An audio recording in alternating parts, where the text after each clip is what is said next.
السلام عليكم ورحمة الله وبركاته. الحمد لله إن الحمد لله حمدا كثيرا والصلاة والسلام على رسول الله وعلى آله وصحبه أجمعين. أشهد أن لا إله إلا الله وحده لا شريك له وأشهد أن محمدا عبده ورسوله وختام النبيين ورحمة للعالمين وداعيا إلى الله بإذنه وسراجا منيرا. أما بعد. I'm going to tell you tonight about my journey from where I once was as a former Christian youth minister to how I got to where I am now. There's a lot of bumps in the road. You know, it seems pretty clear. Yeah, you're a minister and now you're a Muslim. You know, but there's a little bit more to it, inshallah. So just bear with me, and hopefully you'll get something out of it. Because the point is, at the end, is I want you to get the message behind the story. Because if I was traveling around the country just to tell my story, then I would be wasting time. It's on YouTube. Anyone can go get it from anywhere in the world. So inshallah, we're going to begin at the beginning. I was born and raised in Greenville, South Carolina. I was born and raised in Greenville, South Carolina. And I was raised by my grandparents because at a very early age my mother had stepped out and my father was working 2 jobs. So it was me and my grandparents. And my grandparents were the traditional, conservative, Southern Christian folk, as they say. They were they were very, very conservative in their ideals and their ideologies, in their ways. You know, as you hear about, people being set in their ways, that was my grandparents. Like we did it this way, and this is the way you did it every single day, and that was it. And we were very religious in the sense that we went to church on Sundays, we went to church Sunday evenings, we went to church Wednesday. And in Christianity, that's considered very religious. And it was not hard for us to go to church, and it was not difficult for my grandmother to drag me to church every Sunday, which as a kid is what they had to do, because the church was 2 houses down from our house. There was 2 houses, and then there was the church. So it was not hard for them to drag me every Sunday.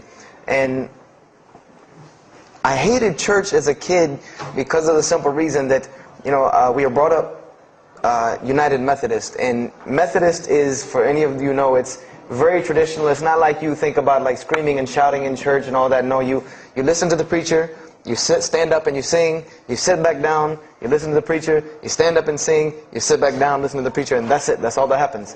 And the pews, as they call them, the chairs are made out of wood, they're hard, you get tired of sitting there, you're fumbling around, playing with the money that my grandmother gave me to put in the offering plate, all of these things. That's what I remember from church as a very small boy. But the thing that I do remember enjoying about church was Sunday school. Sunday school is what I got enjoyment from, because went to Sunday school, you painted pictures, of like Noah building the ark, you painted, all these pictures of Moses splitting the Red Sea. You learned the stories of Moses freeing the children of Israel from Egypt. You learn the story about him splitting the Red Sea. You learn the story about Noah and the ark. You learn the story about David and Goliath. You learn all these beautiful stories in Sunday school. So this was basically, as coming up, this is what I knew about Christianity, was the stories that I learned in Sunday school, because I never listened to the preacher during regular service. So that was the only thing I knew about Christianity. So coming up, this was how it was. It was just the norm. And the conservatism in my house, just to give you an example, and about the level of conservatism, is, let's talk about gender issues. Let's say when I became 12, 13, 14, and I started to actually, notice females, and I actually didn't think they had diseases and wanted to run away from them every time I saw them. Let's say I wanted to have a girl over or something of this nature. It was so serious to my grandmother that I had to make an appointment with her, let her know this girl was coming to my house. We had to sit in the formal living room, which in the South, I don't know how it is here, but you have the dining room, then you have the formal living room with all the nice stuff that you don't go in unless there's company over. And my grandmother either had to be sitting in the same room with us or in the kitchen where she could see directly in the room. I mean, this is just how it was in my house. This is how my grandmother and grandfather were. They were very stern. They were very loving, but there were rules, and those rules were the way they were, and they did not change. So this was my upbringing. And I would say at about the age of 12, 13, 14, more along the age 13, 14, I started going to the Saturday evening youth services at my church that were for 12 and up.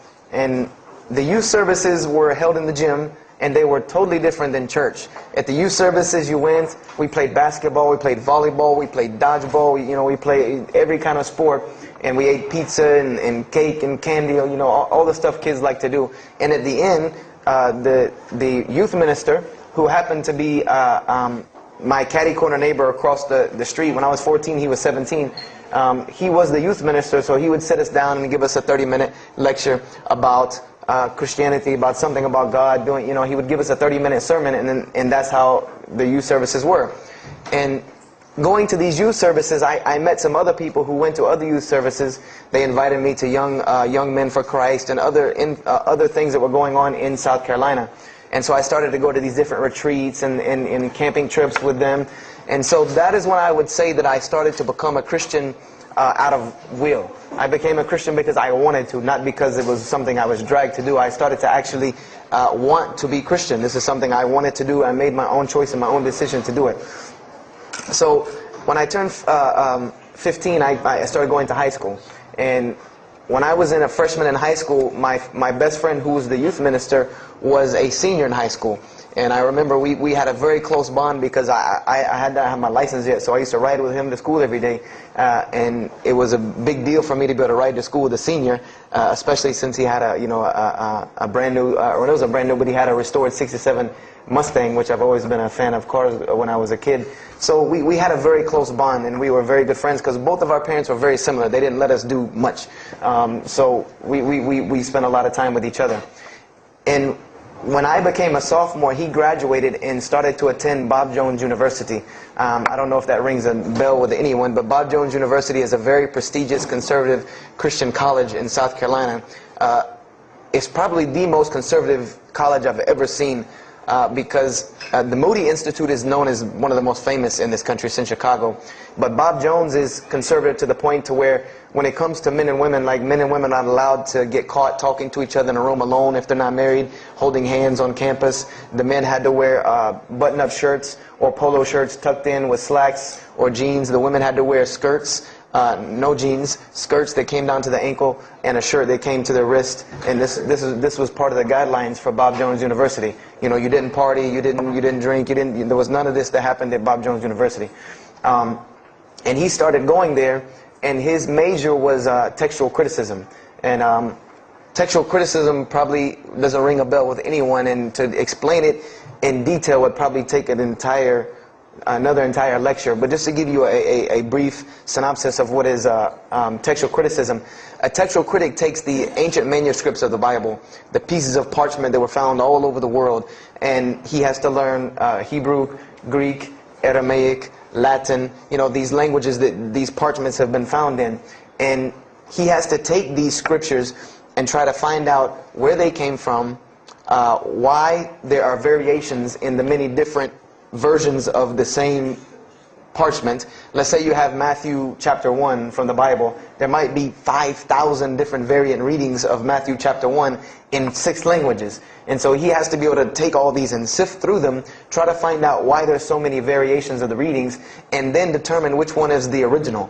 And that's not as easy a task as it seems. You could figure, which whenever the oldest is probably a more original, which is not the case. Since there are no originals, you might have one parchment that is the oldest parchment of the group, but it might be a copy of a copy of a copy of a copy of a copy of a copy laden with mistakes. And then you might have the newest parchment in the series that might be a once over copy from an original, or a twice over second copy from an original. Therefore, it would make the newer parchment more original than the older one. So it's not a very easy field to go into. And he started studying textual criticism, and being that I was his best friend, I started studying textual criticism. Whenever he was, doing his homework or research papers, I was right there with him. Whenever he did a homework, he would always let me read it. Or when he finished his papers, he would give them to me. He would pass down all of his papers to me. Every textbook, when he was done with it, he would give it to me. I started to learn a little bit of Greek, a little bit of Hebrew. So I became, started to become a layman's textual critic, and I applied to Bob Jones University in my sophomore year because it was a 3-year waiting process for Bob Jones. And when I turned 16, almost 17, my friend came to me one day and he asked me a question that I had never really even pondered upon. He asked me, he said, "Have you ever read the Bible?" And I said, no, in church. I mean, yeah, we've all read the Bible in church. You know, your parents make you open it up and look at it. And at the Bible studies I went to, Young Men for Christ, we did have Bible studies, and we'd read a few passages and talk for 2 hours about those few passages. But he's like, no, have you ever read it? You know, like you read a book beginning to end. I said, no, I don't know anybody that's read, nobody that I knew had ever read it, beginning Genesis 1:1 to the end. He said, but this is the inerrant Word of God, as we are taught. This is our instructions on earth. Why haven't we read it? You know, why have we not read this book? And I said, you know, that's a very good question. And he gave me a challenge. Well, it was basically a challenge for us both. He said, let us start with Genesis 1:1 and let's read the Bible and let's see what God says to us. Because this is the inerrant Word of God, inspired to men, for instructions for us. So let us see what God says to us. If God can talk to the preacher through this book, why can't He talk to me? I said, you're right. I said, that's very good. I had a lot of time on my hands. I wasn't really allowed to do much anyway after school, so I said, why not? Let's read the Bible. I was somewhat nerdy as a 14, 15-year-old, 16-year-old.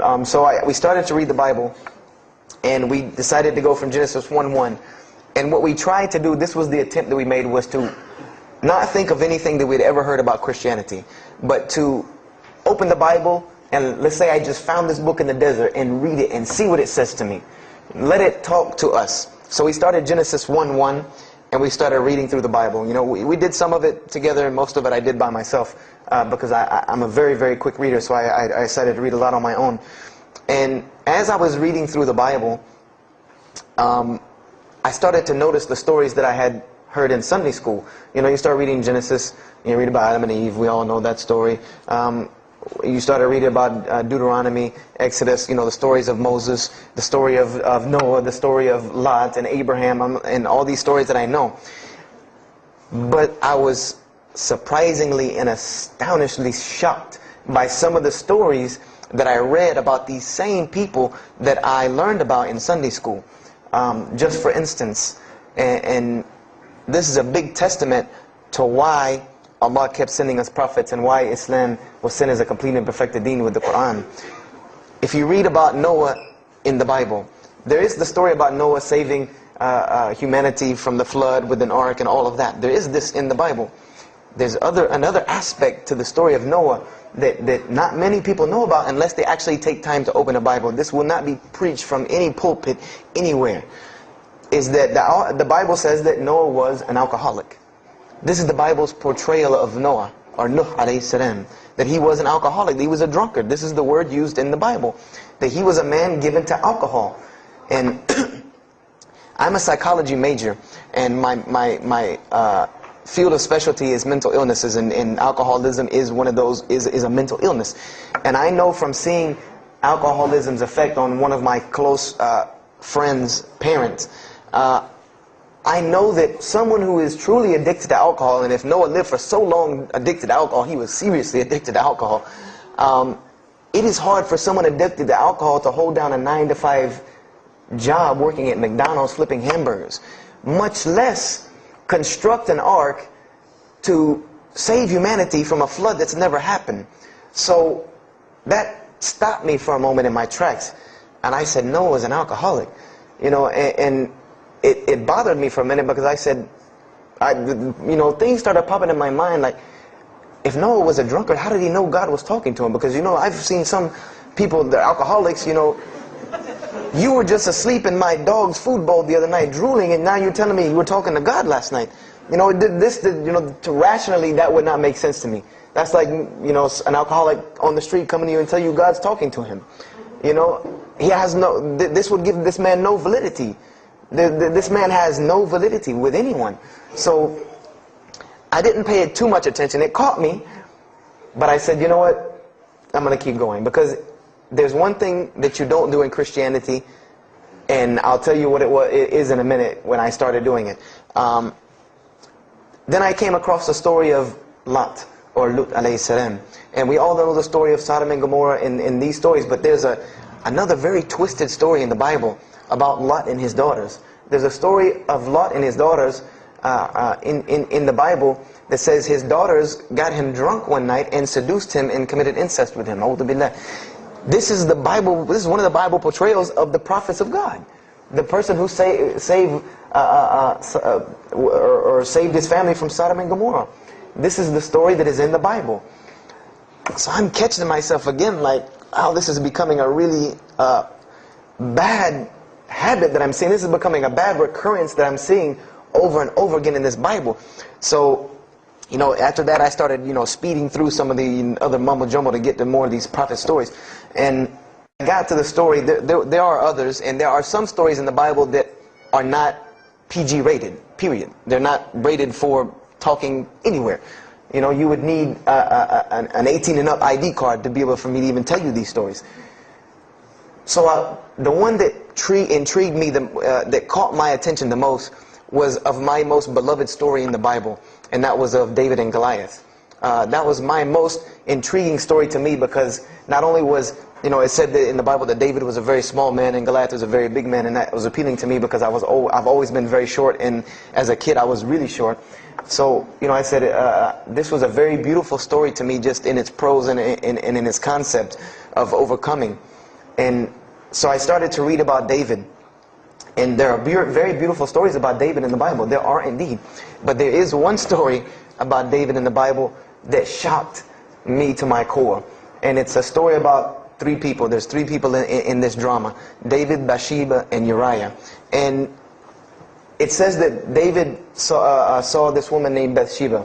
And she was one of the most beautiful women of her time. And she happened to be married to one of the commanders of his army named Uriah. But David on this day decided that he was not able to resist his temptation to be with this woman Bathsheba, so he did. And he committed adultery with her. And knowing that he did this, the way that he decided to cover it up was he sent a letter to the generals of his army saying that when the battle was fierce, for everyone to pull back and abandon Uriah, so that he would be killed, and when he dies then he could have Bathsheba, no harm, no foul. So David went from being the slayer of Goliath, the hero from man, to an adulterer, a plotter, and a murderer. And so this is when I really caught myself and said, hold on now, something's wrong here, something's got to give. I said, because to me, God's prophets in my mind were people of example, people who I could follow as an example, someone who was supposed to be the best of us, so that we could follow them and emulate them. And they're turning out to be worse than some of the people that you see on America's Most Wanted. David is somebody that, if I only knew this about him from the Bible, I see him coming down the street, I'm going the other way and calling 911, because he has to have a warrant out on him for something. This is what I'm thinking in my mind. This man is not an honorable man at all.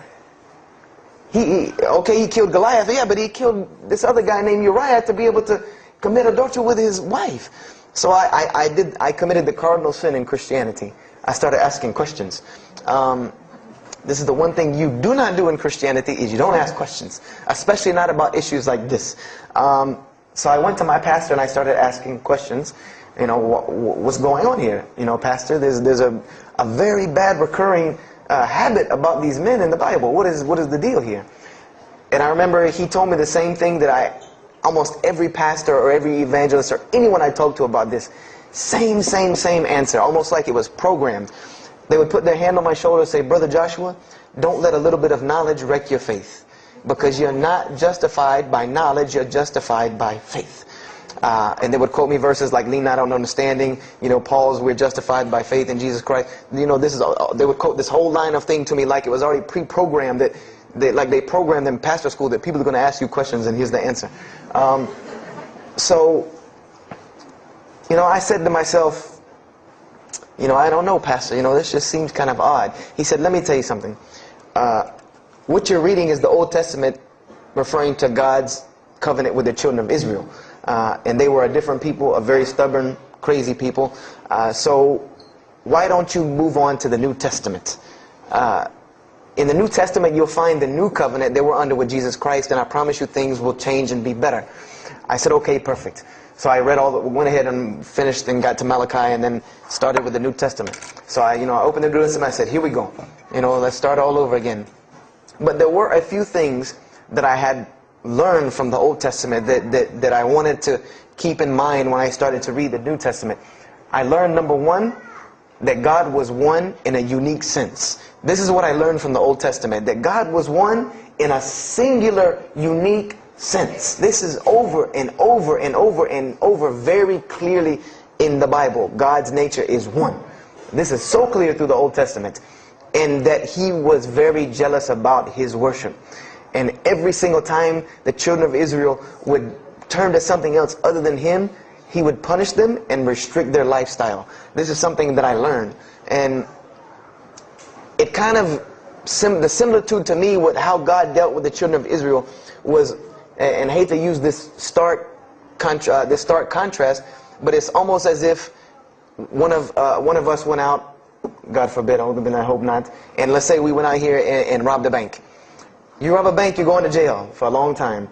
And every day when you wake up, do you think that jail is going to look like the Hilton at LAX? No, I doubt it. It's probably dark, cold, bad food, orange jumpsuits, not nice people, the whole 9 yards. And the reason why this is, and I know this now from studying psychology, is that this is supposed to be a stark reminder every single day when this person wakes up that you are in jail. This is supposed to remind them every single day you're in jail because you committed a crime. And we run this, not you. This is the message that is being portrayed to this person in jail. So when the children of Israel kept rebelling against God, He restricted their lifestyle. If you study Judaic law now, it is some of the most strict religious law you can find. All of the good things that we enjoy as Muslims, even when it comes to dietary laws, like the good parts of the meat that we are allowed to eat, they can't have these things.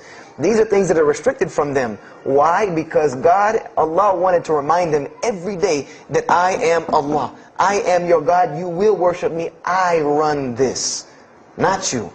And I understood this from reading the Old Testament. This is a concept I had come across.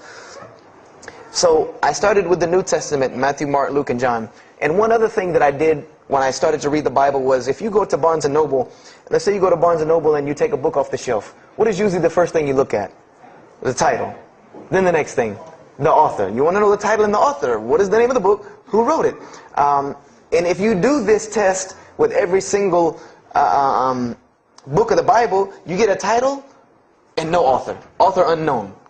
Or author is appears to be so-and-so. Or we derive that so-and-so possibly written this. Like let's just say for Exodus, they say Moses wrote Exodus.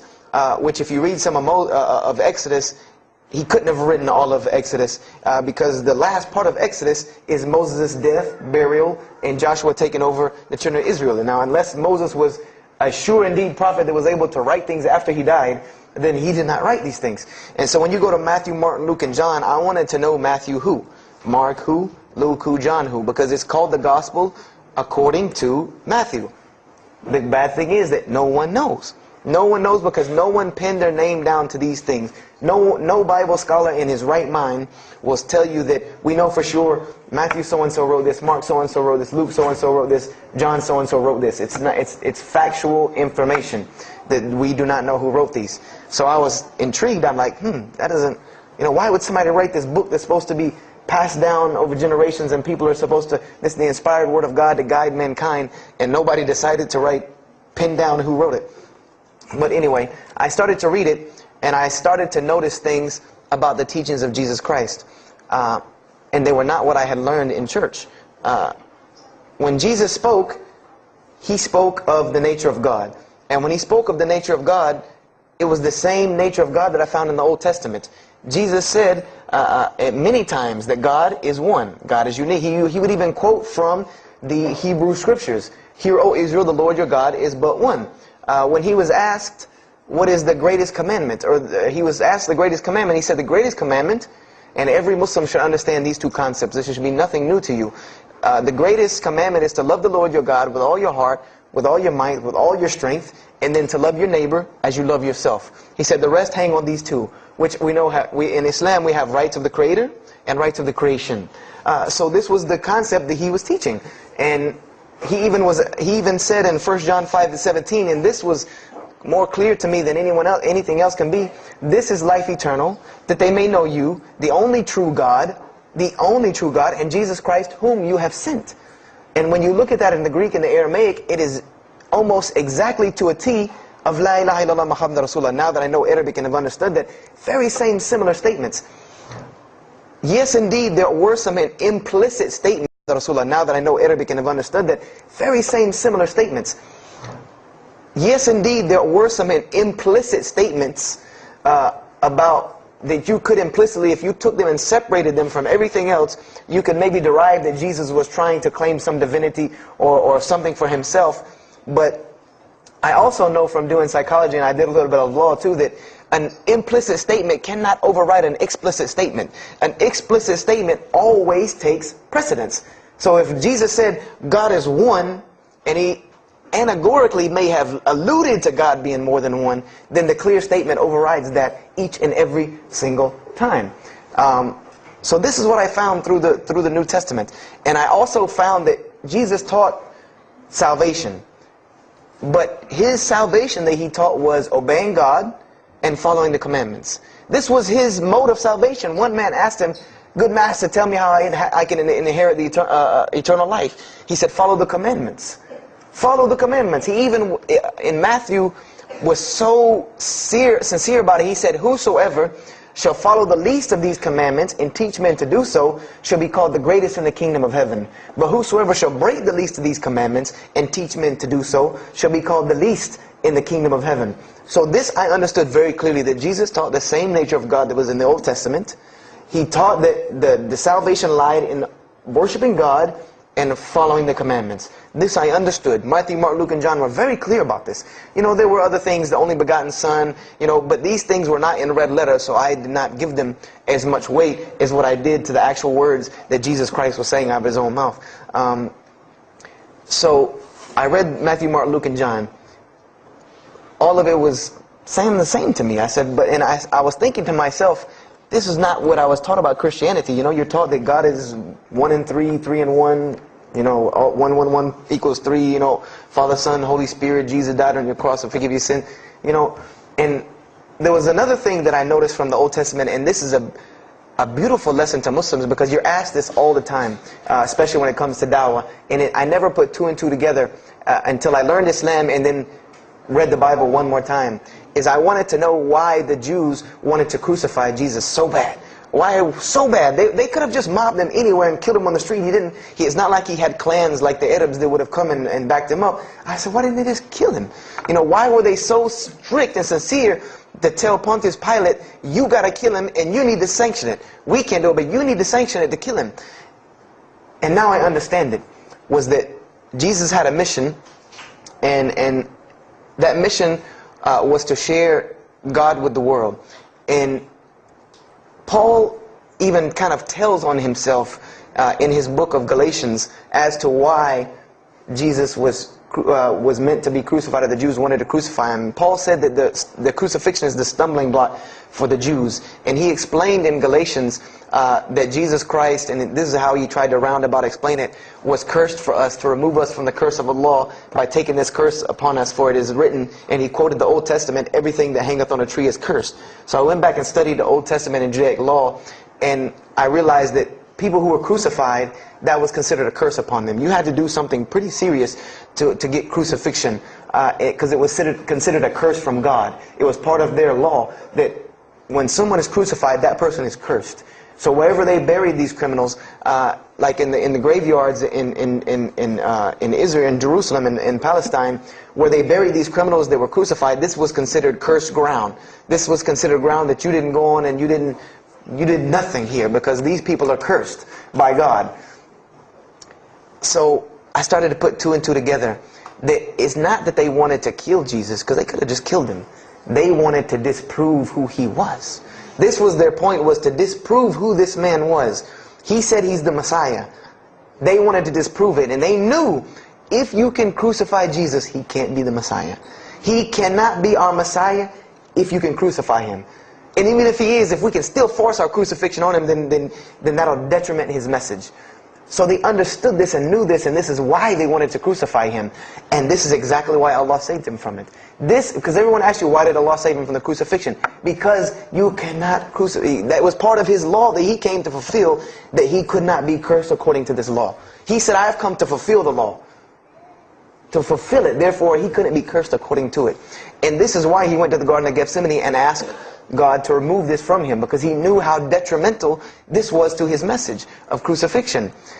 So I began to see all of these things. So I started to read. I got to the book of Acts and started to read the writings of Paul the Apostle. And things went from this to this. It went from one way to another way. It went completely flipped, turned around. The entire teachings went from obeying God, worshiping God, following the law, to worshiping Jesus Christ and abolishing the law completely. Paul even wrote to the Galatians, "Oh, you foolish Galatians, why are you still following this cursed law?" Jesus Christ came as a curse to remove us from the affliction of this curse. So I said to myself, but Jesus just said a few books before this that whosoever shall break the least of these commandments and teach men to do so shall be the least in the kingdom of heaven. And here you go, Paul preaching this gospel to abolish the law. So I even asked, what is going on here? So I started asking my pastor, and my pastor said, now you're getting into deep water. You know, now you're starting to question the New Testament. You really have some issues. You know, they even thought that I might be, you know, possessed and all kinds of things. So I had a very big conflict going on inside of me, and my friend took me to his textual critic teacher, his professor. And what this man told me probably wrecked my faith in Christianity. And I always say, I doubt he would be very happy me traveling around the world telling people that a Christian professor from Bob Jones University wrecked my faith in Christianity. But he did.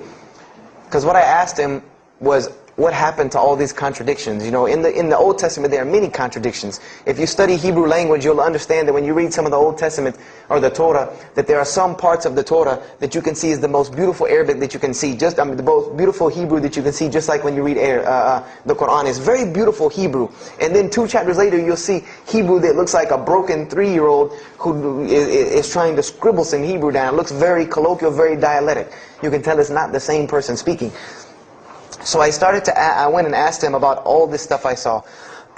And he told me, he said, what you have is a book written by men over centuries and centuries and eons and eons.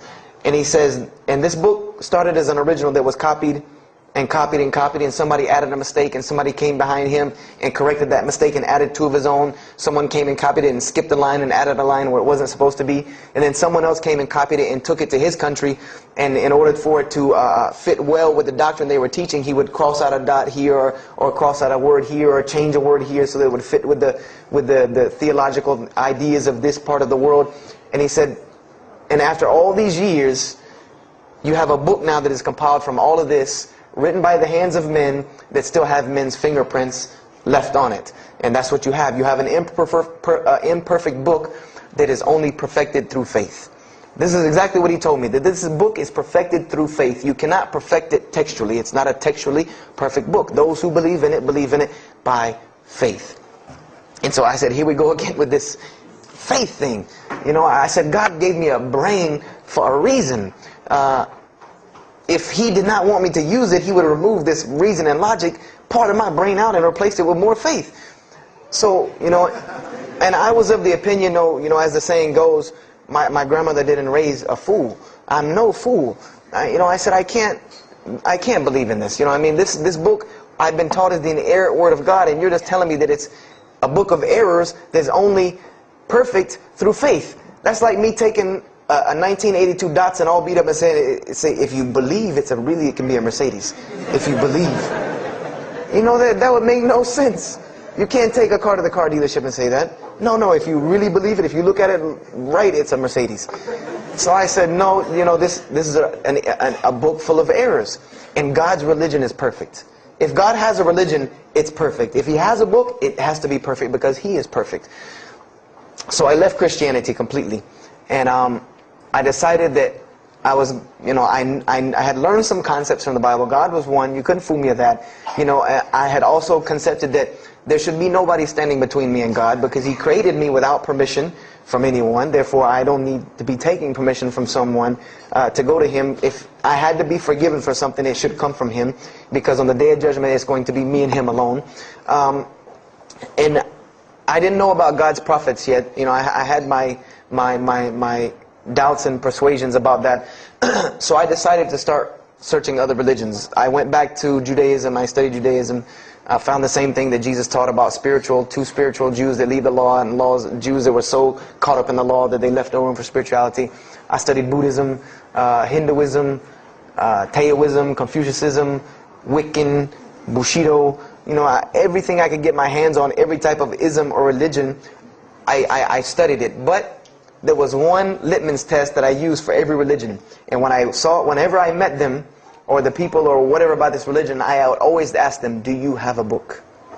Do you have a book? Because another thing I had come to the conclusion of is that if your religion is true, you should be able to tangibly hand me something and show me that this religion is true. Give me something that I can see. I don't want to hear that faith stuff anymore.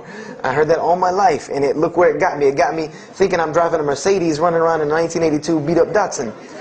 I said, no, you have to show me.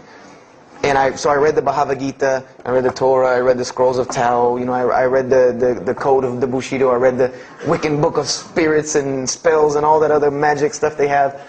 And I read all of these things, and I found something very congruent with all of it, was that there were very same philosophies and teachings in all of these major religious books. They all talked about God and His nature. Most of them alluded to the fact that God is one, and that God sends messengers to us and people to us to teach us. But they were filled with a whole bunch of garbage, to be honest with you, that I couldn't logically, rationally believe.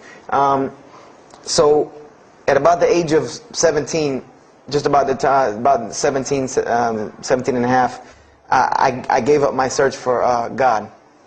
And I became kind of angry with God, because I said, here I am looking for you, and I can't find you, and it doesn't look like you're giving me any help.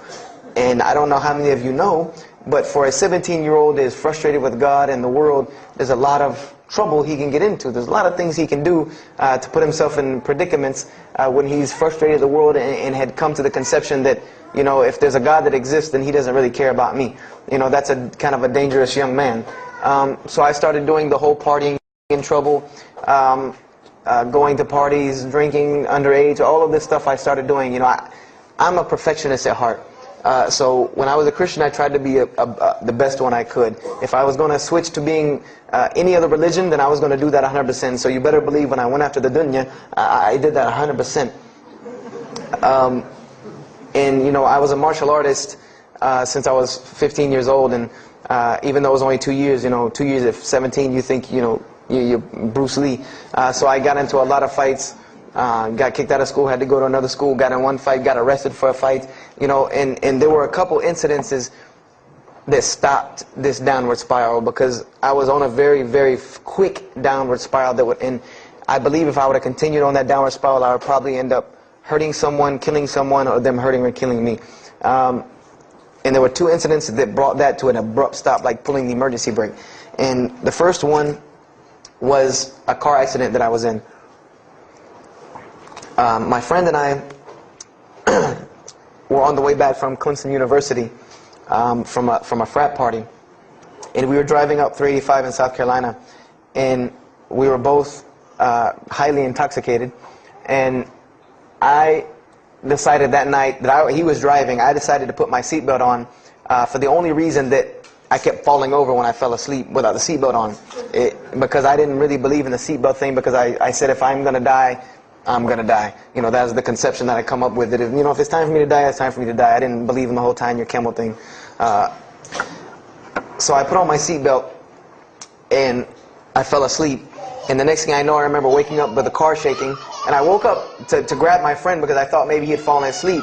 But when I woke up, the only thing I saw was the tree line and then the pavement coming right at my face. And the window smashing and the car flipping, the whole 9 yards. And us landing in a ditch. And I remember getting out of the car. That was the first thing I thought. you know, number one, I couldn't believe that, you know, you don't really think about, oh, you're alive. No, you just move. I jumped out of the car and realized that I had jumped out of the back of the car that wasn't there anymore. It was still in the median on the other side of the highway, and the front part of the car was over in the ditch.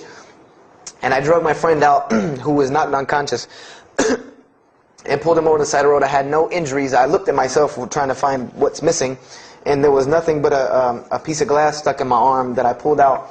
And it just so happened that a state trooper was passing the other way, because he turned around and came back. And when he came back, he asked what had happened. And the first thing he asked me was, did you see what happened? Because there was other people who would pull over, so I guess he thought that I was a bystander, because I started to walk towards him. He's like, did you see what happened? You know, where are the people? I said, yeah, I really saw what happened. I was in the car. You know, and he was like, you know, as they say, like the color drained out of his face, because he was shocked. He said, "There's no, how were you in that car?" You know, and of course they took it to the hospital. My friend got arrested, DUI.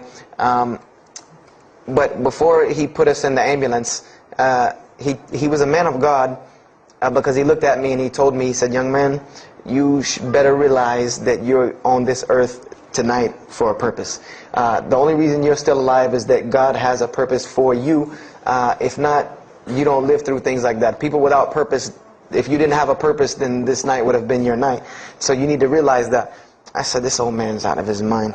You know, if God had been looking for me, he had the opportunity to get me a long time ago, so don't tell me about that God stuff now. So I paid it no attention, and about a month later, 3-4 weeks later, my friend and I, same two, he's on crutches still, we decided to go to New York City. We decided to just take off, drive to New York City. We didn't tell our parents where we were going. I said I was sleeping in his house, he said he was sleeping in my house for the weekend. So we drove to New York. And in New York, I remember going to the ATM to get some money. And in New York, they have these ATMs where you have to go in the little glass room to get your money at ATM. I don't know if they have that here or if any of you have been to New York. Now, alhamdulillah, you have to put your bank card in to go in there. But in '97, it was not like this. You went in, and it was almost like the game Mousetrap, because you go in, take out your money, criminal comes right in behind you. There's nowhere for you to go. You know, there's nowhere to run. So I went in and I took my money out of the ATM, and I heard the door open behind me, you know, so I turned around, you know, I thought somebody was coming in behind me, and there was a man who put a gun to my face. And he must have really, really, really, really needed this money, because he didn't ask me anything, he didn't say a single word. I just remember looking at the gun in my face and him pulling the trigger. And it was a revolver, and to this day, I'll never forget that image in my head of seeing that little spindle turn and hearing that very distinct click of a revolver. And it probably could have been like a .32 snub-nosed gun like this, but when it was in my face, it looked like one of those like cannons that you see on the movies. And I remember when he pulled the trigger, I didn't think anything. You don't think anything. It just blank. You just go into this like shock of blankness. And then a couple seconds later, thankfully I had been doing martial arts. That might have helped me overcome the fight or flight syndrome, because all I could think was, go! You know, like myself kicking myself, like, what are you doing? Go! So I bum rushed him, we went flying, he went flying, money went flying, gun went flying. And I took off and went to the hotel and didn't say anything to anybody. We went back to South Carolina the next day. And I didn't say anything because we weren't supposed to be in New York. My grandfather would have killed me. If that guy didn't kill me, my grandfather would have took care of it. So I didn't say anything until about a month or two later. You know, I kept having nightmares about this same incident. I kept having night terrors from this incident. And so I told my grandmother about it. And she told me the same thing that the officer had told me. She said, you know, you have to realize that God has a purpose for your life. You're here for a reason. People don't go through the things that you've been through and still walking on this earth without a reason, and you're pushing the limit. This is what she told me. You're pushing the limit, really. God has something for you, and He wants you to get it, but you're pushing it. And she didn't tell me to go back to Christianity and study my Bible. The only thing she told me was that God hasn't gone anywhere. You just have not looked in the right place yet. And so I decided to put myself back together. You know, the car wreck, the gun thing, the getting arrested for fighting, like all of that, like really made me stop really quick and think, you know, that I need to get my stuff together. So I became I became an agnostic, someone who I believed in God with no form of religion. I prayed to God on the floor on my hands and knees, because this is how all the books of God, this is how the Bible, the Torah, the New Testament, the Bhagavad Gita, all of these scriptures that I ever read, they said that this is how the men of God prayed. And it was during this time that I did read one book about Islam in the public library, because I had never heard of Islam ever. But I remember I was looking in the religious section in the library at school, and there was a book about Islam, and or it was in the library, the public library, and I remember it was some title like "Why I'm Not a Muslim," or some, you know, one of these titles that was propagandistic against Islam, but I had no idea. So I just took the book and I read it, and I remember it said that Muslims, M-O-S-L-E-M-S, and any of you knowing Arabic knows that's a very derogatory word. A Muslim is someone who oppresses someone else. That's a very quick sleight of the pen that was used in the past for a very real purpose. It said that Muslims were people who worshipped a moon god named Allah, who lived in a box in the desert in Saudi Arabia, and they were oppressive to women. I remember there was a whole chapter about how they could have 4 wives and as many as they want, actually, because they could marry 2, divorce 1, get 3 more, you know, this whole, you know, and it said that, you know, I remember the one thing that really caught my attention was the whole chapter on jihad, where it said that Muslims were allowed to kill non-Muslims at any time, at any place, without discretion, and it was an honorable act, and not only would they go to heaven before it, but they would get 70 virgins on the way. You know, so I closed the book on Islam, put it back on the shelf, and marked off Islam off my little list of religions, and said thanks but no thanks, and if I ever see a Muslim, I am out. And I said I'm pretty safe in Greenville, South Carolina. I had never seen a Muslim ever. So I said, you know, I don't have to worry about running into no Muslims, thank God. So, you know, I started, you know, just worshiping. You know, I tried to just be a good person, you know, pray to God, ask Him for guidance, try to be a genuinely good person. And I remember what changed is when I met a Muslim. I met a Muslim who I had met a couple of times at school. We had went to school together, and I knew him, but I never knew that he was Muslim. And there's a couple of reasons why I never known he was Muslim.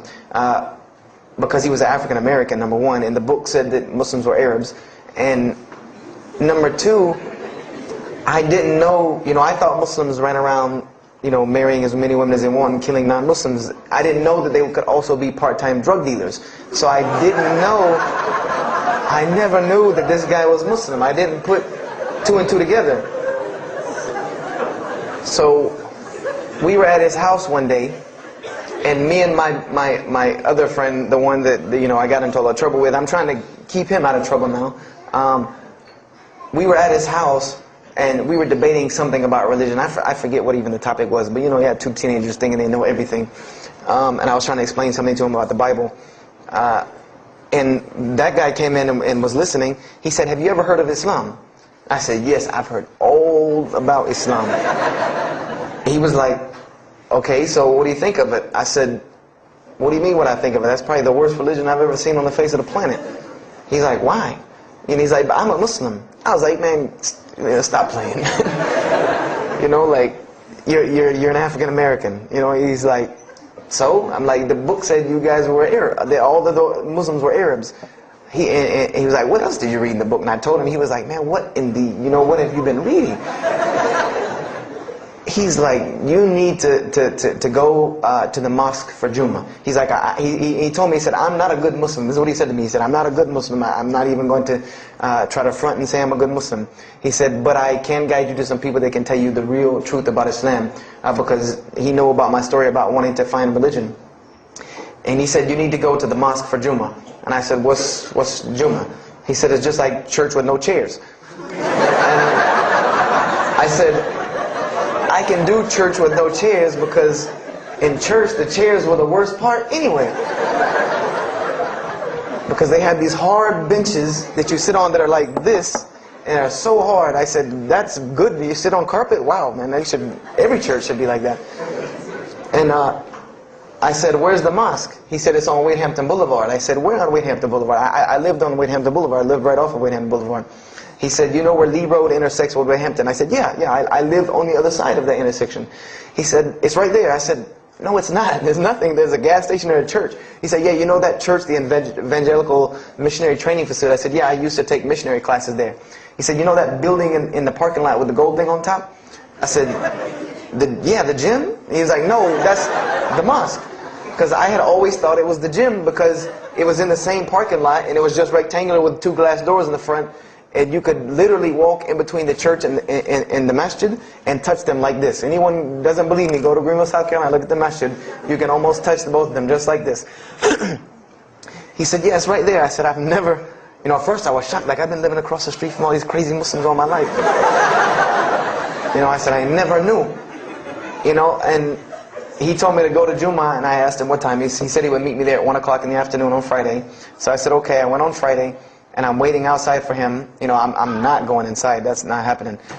You know, and I'm seeing all these people going in. And at this time, it was a predominantly Indo-Paki Arab masjid.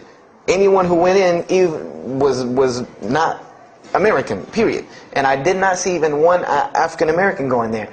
And I did see one. And then when he went in, I heard him talking in a dialect that I realized he was probably from Africa. And I said, he's not American.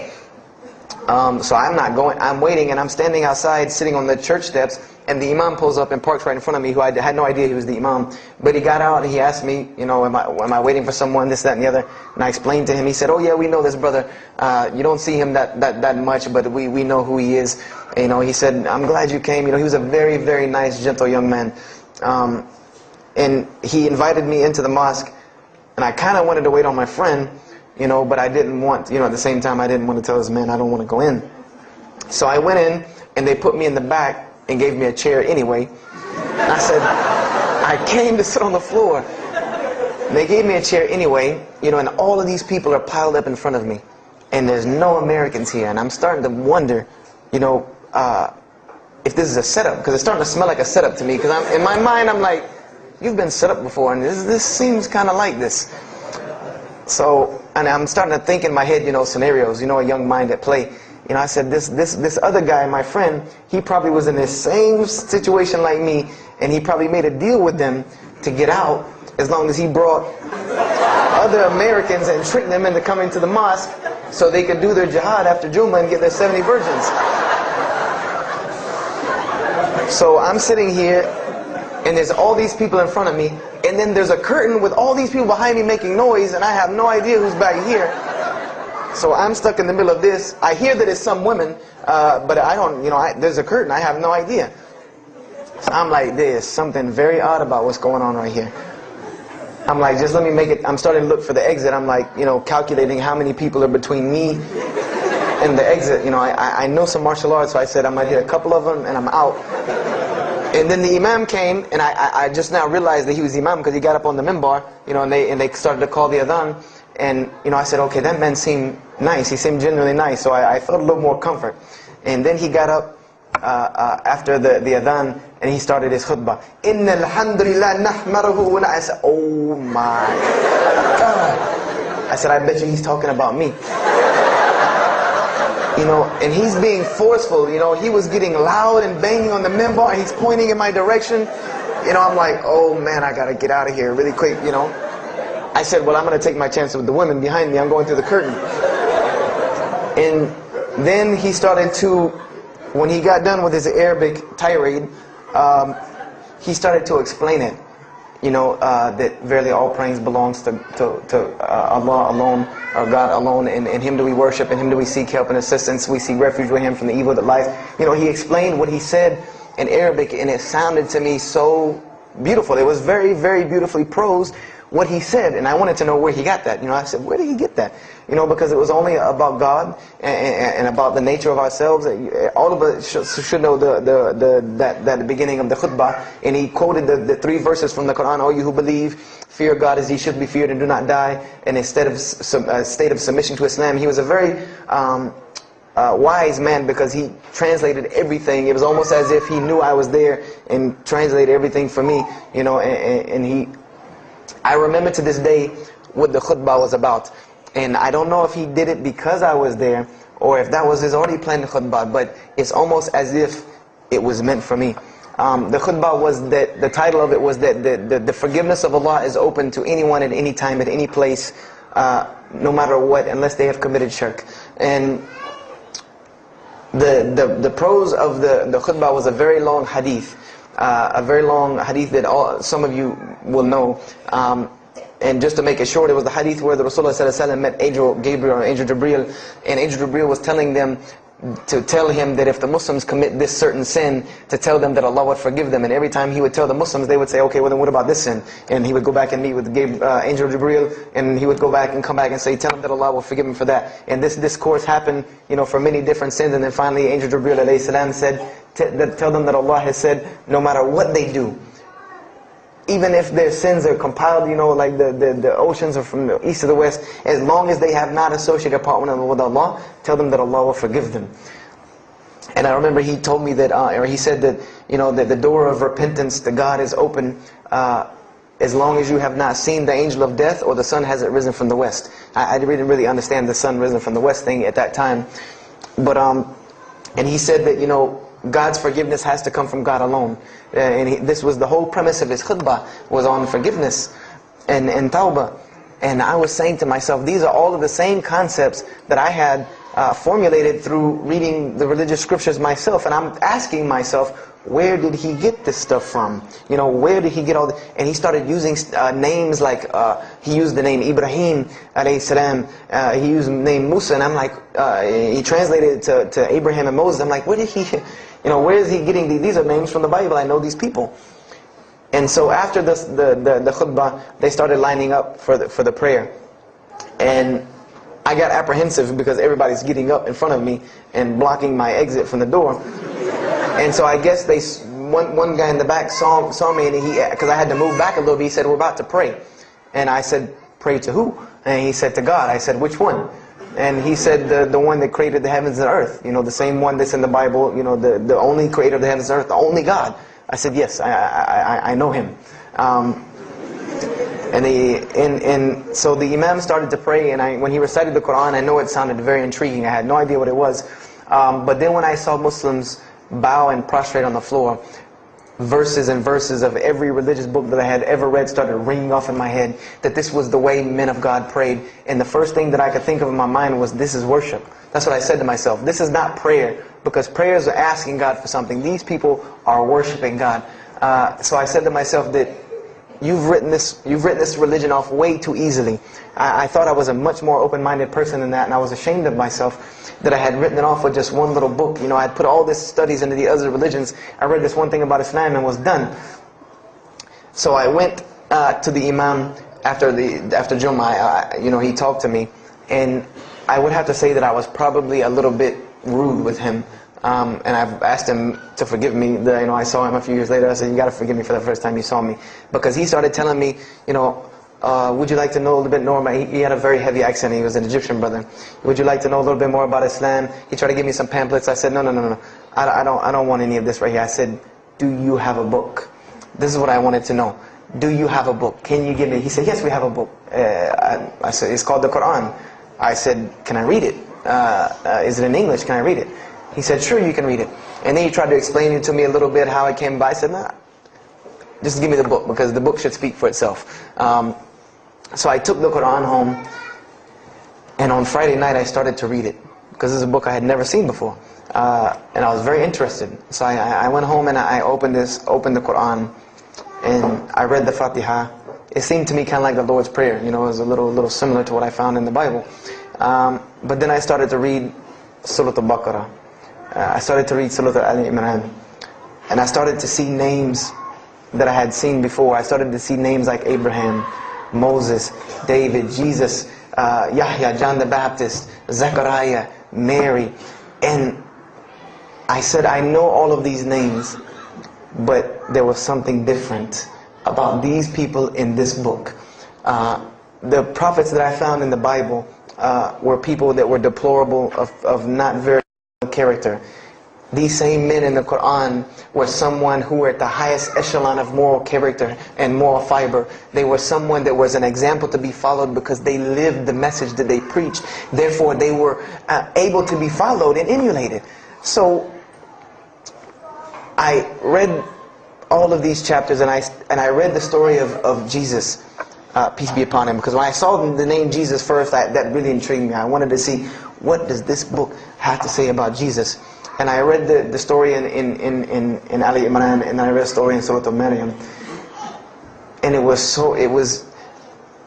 more beautiful than anything I had ever read in the New Testament, or any nativity story that I had ever heard. It was more beautiful than that, times 10.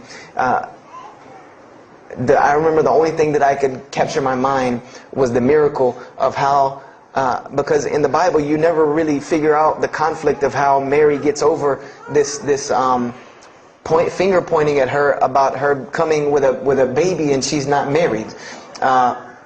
There's no real end to that. There's no real defense for her from this in the New Testament. But the Quran is so explicit and so clear that Jesus' first miracle was to speak from the womb, to speak as a baby and defend the honor of his mother. Something that you cannot deny. Something that you cannot deny about her, who Mary was, when you have this baby speaking on her behalf. So, I would say I read the Quran entirely in 3 days. But that first night, after I had made it through Surah Al-Imran, my heart was already given to this book. I didn't know what it meant to be a Muslim. I didn't know how to be a Muslim. I didn't even know what that meant. But I knew that whoever it was that followed this book, I wanted to be like these people. I wanted to be like the people that I read about in this book. These were people I could follow. These were prophets. This was a book of guidance. And this was something that the book is calling and appealing to me. That if you don't believe in this book, you never see that. I've never seen this in any other scripture. The direct challenges that are in the Quran, that if you don't believe this book is true, put it to the test. Put it to the test. And this was something that was so astounding to me, that God is telling you over and over again, if you don't believe this is the truth, test it. Bring me something else like it. Test it. Put it to test. If it was written, if there was more than, all of the analogies about God, everything was so logical, so rational, so reasonable in my mind, that it was like 2 + 2 = 4, and that was it. There was no 1 + 1 + 1 = 3, egg, yolk, water, fire. There was none of that foolishness. The Quran was very direct and very straightforward in its teachings. So I gave my heart to Islam that night in my living room, reading the Quran, and I cried and cried, that I had been looking for the truth all this time, had searched all this way, and it was right across the street from my house. And so I went back on Monday to accept Islam and ask these Muslims where in the world they've been all this time, and I go ready to go in there and do my thing, and I go and the masjid is locked. And because they only came on Fridays and for Isha during that time, and I didn't know. So I said, okay, I guess I have to come back on Friday, because every time I passed by the masjid after that, it was always locked. So I came back on Friday and I took my shahada, and as they say, the rest is history. But I don't travel around the world, and this was in December of 1998. I don't travel around the country and the world telling my story, just for the entertainment value. Even though I've been told it does have some entertainment value, I don't tell it for that person for sure. If that was the only reason, then you could just get it off of YouTube and it was the same exact story. I'm going to finish with this, and I hope you can give me 10 more minutes, inshallah, to tell you why I go around telling my story. I tell my story to let everyone realize that there are millions and millions of people just like me. Just like me in 1998, searching for the truth, can't find a way out. There are millions of people. There are probably millions of people in California, hundreds and thousands, if not millions, right here in in Orange County and Los Angeles in the Southern California area, that want to know the truth, that are tired of hearing the same garbage preached to them over and over again, tired of this shaitan box telling them the same thing over and over again, tired of the world being in the condition that it's in, tired of their life being in the condition it's in. And we as Muslims have the solution to every single one of their problems. And guess where we keep it at? Right here inside the masjid. Right here inside the masjid, we have all of this truth. We have the solution to every problem in the world. You want to solve the world hunger? The problem of world hunger? Islam has the problem. You want to solve the problem of world poverty? Islam has the answer. You want to fix the economic situation of this country? Islam could fix it tomorrow. And this was in an op-ed piece in the Washington Post. In the Washington Post, there was an op-ed piece that the two markets that are falling apart in this country are investments and housing. And there are two people in this market that while the rest are bottoming it out, this market is steadily climbing. It's not getting rich overnight like people want to, but it is continually going up, and that is Islamic financing and Islamic housing markets. These two things are so steady and so strong that economists in DC are trying to figure out how they can take some of these Islamic principles, from these investing and housing firms, and plug them into this system to give it some stability, because they realize that you won't get rich overnight in the Islamic system, but it will be stable. It will be something that will give stability. So they are starting to find out that Islam has the answer and the solution to their problems. But we already know this. We already know this, that we can solve every world problem with Islam. We'll put it into it. But the problem is, we're hiding it from the people. Unfortunately, willingly or unwillingly, knowingly, unknowingly, we are hiding this from the people. And there's a statement in the Quran and that Allah warns the Jews about what they did with their religion. And it is a statement that is left in the Quran for us, that verily those who conceal the evidences and the clear proofs, after we have made it clear for them in the book, they are those who are cursed by Allah and cursed by those who curse, unless they repent and reveal that which they have been concealing. Those I will accept their repentance, because I am the one who accepts it, the most merciful. We have become guilty just the same way the Jews have of hiding the truth about their religion. When they saw the Prophet Muhammad ﷺ, they knew the truth and wanted to hide it. People, we know the truth about Islam, and we are hiding it. We as Muslims are running around begging Allah for dignity and honor and help, when He has already given it to us in this deen. Everything that a Muslim could ever want has already been given to him in this deen of Islam. Anything that you ask Allah for, there is an account set up for you to go take it out of. You just got to find it where it's at. And any of you, I'm not going to go through the ayahs for they're too long, but if you want to know the solutions to every one of your problems in this world and the hereafter, just go read Surah Al-Saf, ayah 10 through 13. Very, very easy solution. If I had the time, I would read them to you, inshallah. But we have the cure to every disease in the world, and we're not giving it to the people. And I want to use this as a parable, because I really want this to hit home with you. Let's say, what is your name, brother? Abdullah, mashallah. Let's say me and Abdullah are best friends, we're brothers in deen, we're roommates, and we've been roommates for years and years and years. And let's say brother Abdullah has contracts an illness, a disease that is one of the most painful diseases that any human being can ever go through in his life, and it's not something that is going to kill him quick. Let's say this disease is going to suffer and fester with Abdullah and make him not be able to eat, sleep, nothing. He's just miserable all the time. When I come home in the evening, he's rolling around on the floor in pain. And let's say I know him in this condition, and let's say one day I come across the cure for his disease.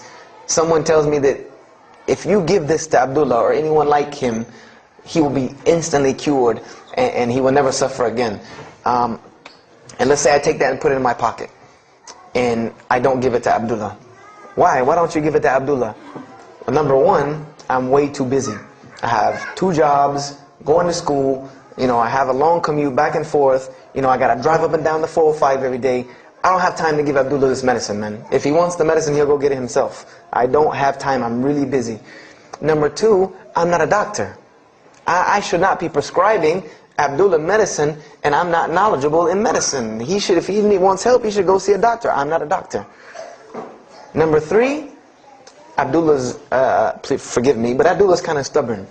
He doesn't really listen very well. He probably, he's kind of set in his ways. So even if I tell him this medicine is good for him and it'll cure him, he probably wouldn't even take it anyway. So why waste my time? Do any of these excuses sound familiar? And let's say I don't give this medicine to Abdullah and he dies. And let's say he dies the most painful death that you can ever imagine. I want to ask you a kind of rhetorical question. I want to ask you kind of a rhetorical question. Do you think on the Day of Judgment that Allah is going to call me and Abdullah up and ask him about this incident between me and him because I've oppressed him? I have oppressed him. I've allowed him to suffer knowing that I could ease his suffering. I'm sure Allah is going to ask us about this. But you know the beauty about Islam is that if Abdullah was a good Muslim, bore this disease patiently and died, he dies as a shaheed, inshaAllah. And on the Day of Judgment, this is how beautiful Islam is, that he could very well come before and Allah ask us about this, and Brother Abdullah say, you know what? Allah, I forgive him. So you forgive him. This is the beauty of our religion. And Allah will forgive me. But the disease I want to tell you about is the disease that every single non-Muslim walks around with every single day, and they don't even know it. It has no real physical symptoms, and that's the disease of shirk, the disease of being jahl, being ignorant about Allah subhanahu wa ta'ala. Allah gives them life, and they worship someone else. Allah feeds them, and they thank someone else. He created them and fashioned them in the womb of their mother and knows them better than they know themselves. And they have no idea who He is. They don't even know who He is. If that doesn't pain your heart to see a person in this condition, then for sure the hearts have become hardened. Because when I see non-Muslims, especially when I sit in places like airports, I see this disease. I see it on them.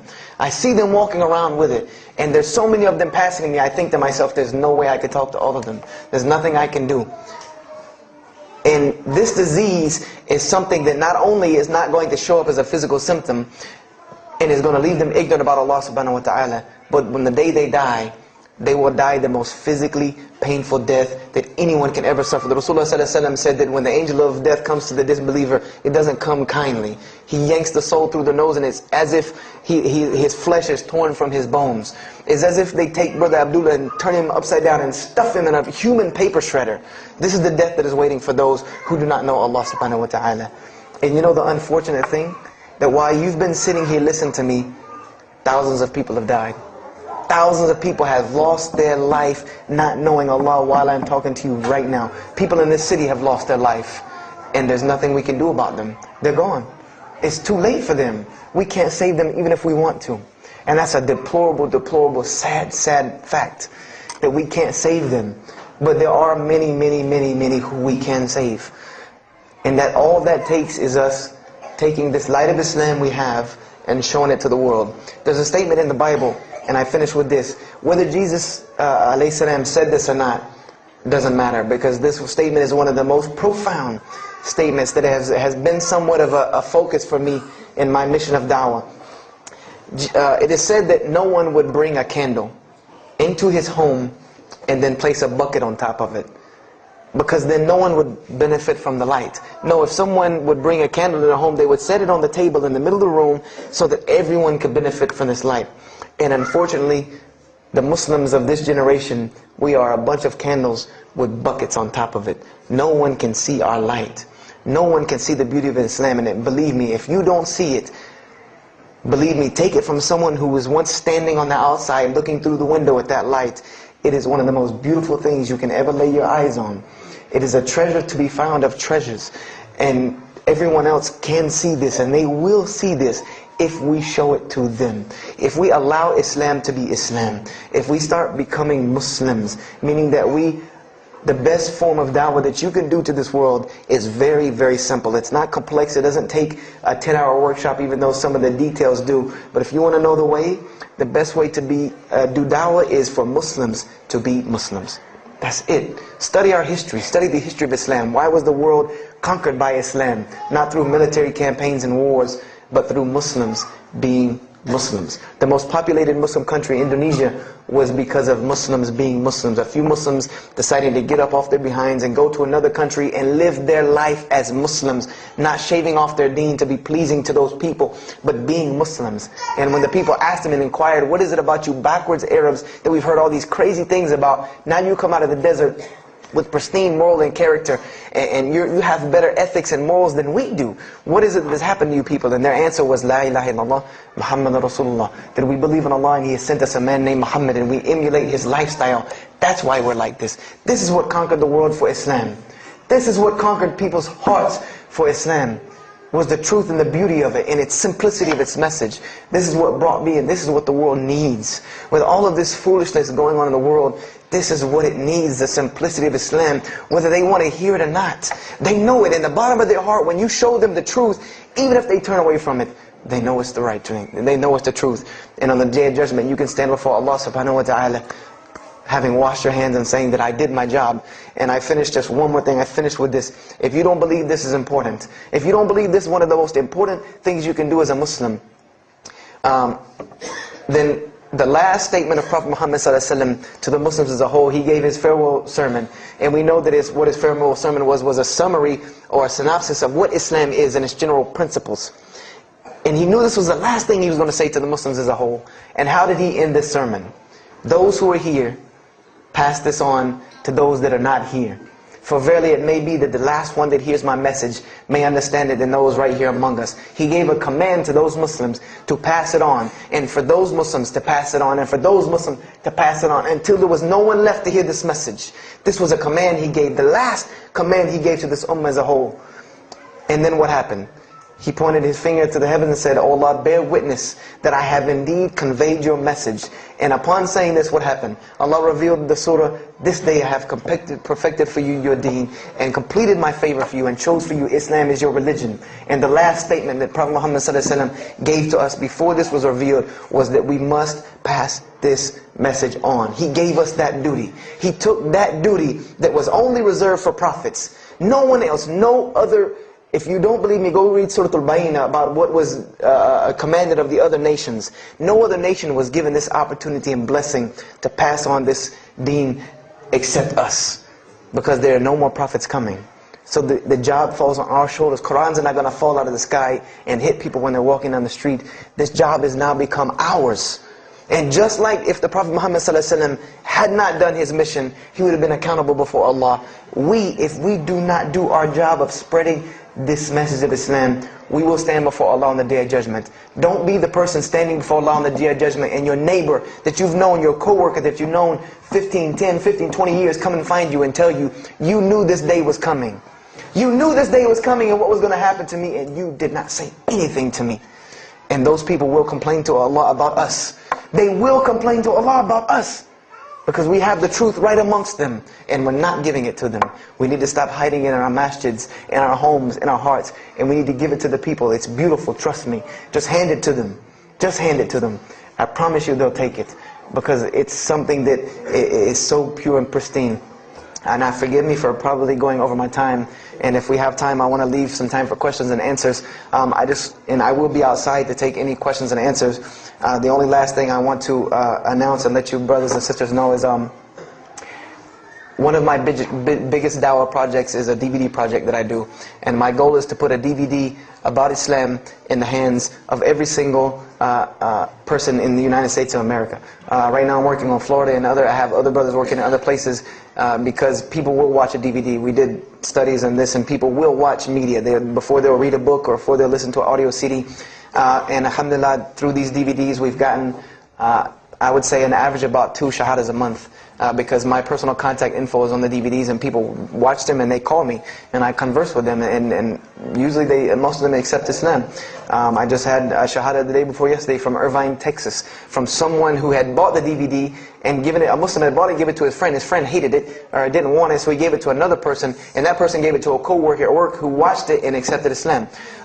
So this is one of my biggest projects.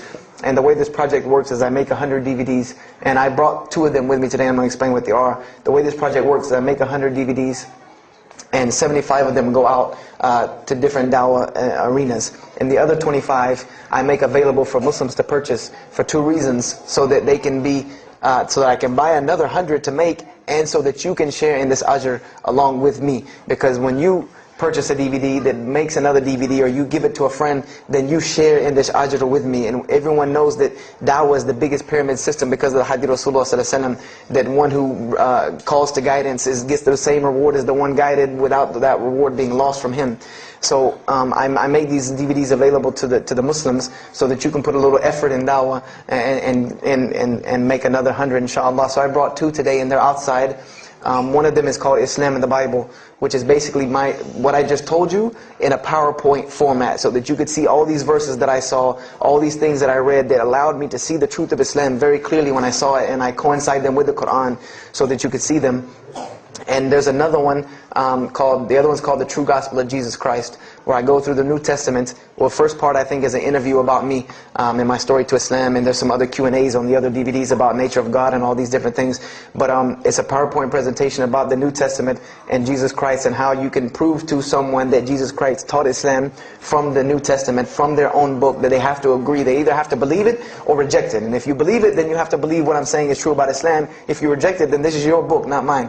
So, you know, I try to use these 2 teaching methods, and they also can be given to non-Muslims because they're in a PowerPoint format. They're in a very educated format, and they're available outside for $10 each. So if you could, please don't make me take any of them back home, because they always hassle me about taking 200 DVDs on an airplane anyway. So please come and get them, and if you have any questions, my contact info is on there and everything. If you have any more questions for me, and my website and everything. I thank you for your time, and if anything has been of benefit, know that truly all good comes from Allah subhanahu wa ta'ala. And if anything that I have said is incorrect or hurtful or shameful, know that indeed that comes from my own nafs and my own lack of understanding. أقول هذا واستغفر الله لي ولكم فاستغفروه إنه هو الغفور الرحيم. السلام عليكم ورحمة الله وبركاته.